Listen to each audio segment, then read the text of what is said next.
Okay, good morning everyone. We are all here for today to discuss about Maricel Hinon. Now, her problem is she seeks our help to solve her problem about her employment. She is 28 years old, college level, a Roman Catholic who is a messenger in ABC Factory Depot. Right, Irene? Yes. Okay. On October 10, 2021, while she is on her way to the bank to deposit the money worth 120,000 pesos from their company, 5 men robbed her and left her behind in a life and death situation. Now, Maricel has 2 daughters, Marie, 7 years old, and Cel, 5 years old. Her husband died last January 2020 due to an accident. She is now living with her mother who's taking care of her 2 daughters when she is at work.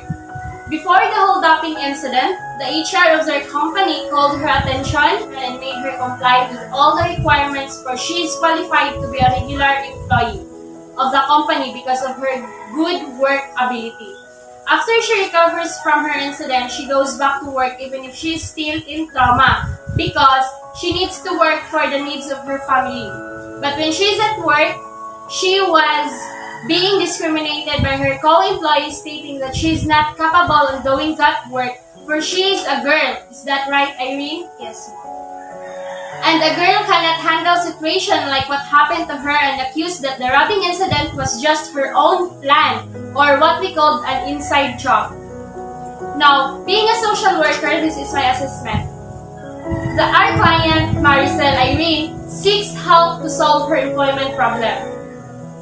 Maricel is a loving mom who works hard to support the needs of her family.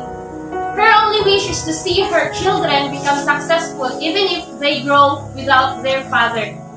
She is also an outstanding employee in their company, who is always willing to render overtime for the sake of their company. Maricel is one of the candidates for regularization in their company, but sadly, because of the robbing incident that happened to her, she was called by the HR and told her that she was not become a regular employee, and she is also advised to submit a voluntary resignation. That news made Maricel feel shattered. She is already emotionally and psychologically stressed because of the discrimination of her co-employee, and now that news added more burden to her life. She doesn't want to lose her job because she really needs it to support her family. Now, addressing the client's problem is highly attainable based on the Labor Code of the Philippines is to help protect employees and employers while ensuring that neither is subject to unfair treatment or exploitation. Now, as a social worker, we must support the voice of all women, must also help all the women to be empowered and help them to fight for their rights to be treated equally without discrimination and stereotyping. I would like to ask our police officer Elmer Lahoy an update about the case of our client Maricel. Sir Elmer? Okay, ma'am.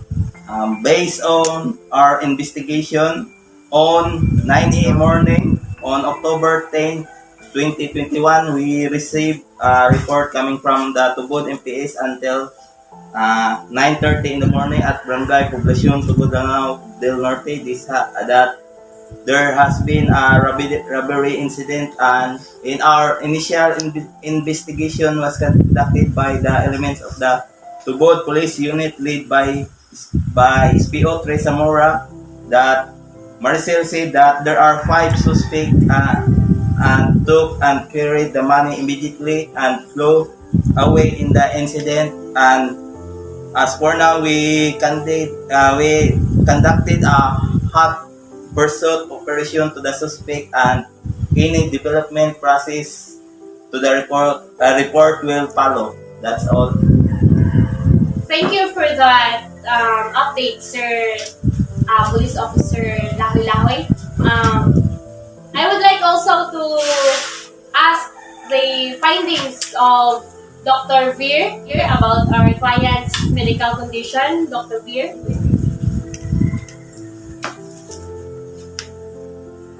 Yes, Ma'am Angel. As a attending physician of the client, Maricel Irene Hinon, based on the findings and observation of the client, she is able to continue her work because she is done with her medication and she is fully recovered. Then, here's the medical certification that the client is capable and fit to work. So, this is the certification. Thank you for that update, Dr. Abir. And now, let us hear about the intervention of our counselor about the client's traumatic condition.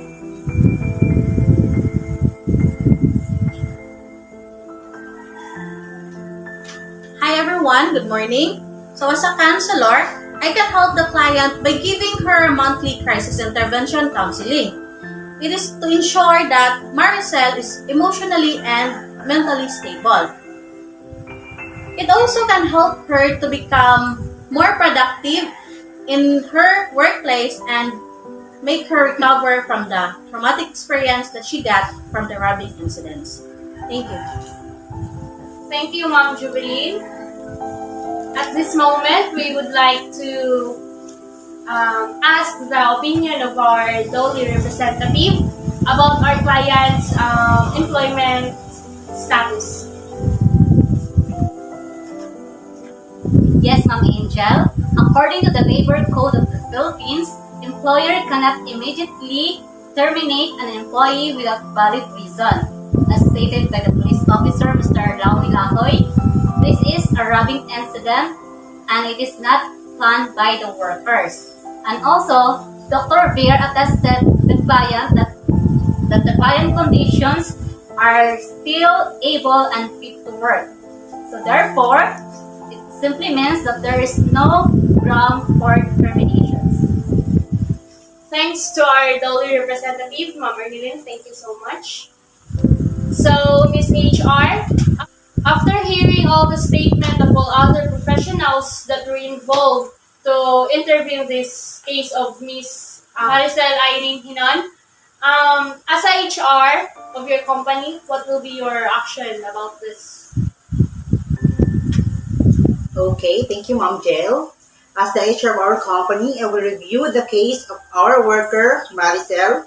I will give her my full support and assistance in processing her employment regularizations. I will also ensure that discrimination and stereotyping will be eliminated in our working place and make sure that all women employees will receive fair treatment and equal rights.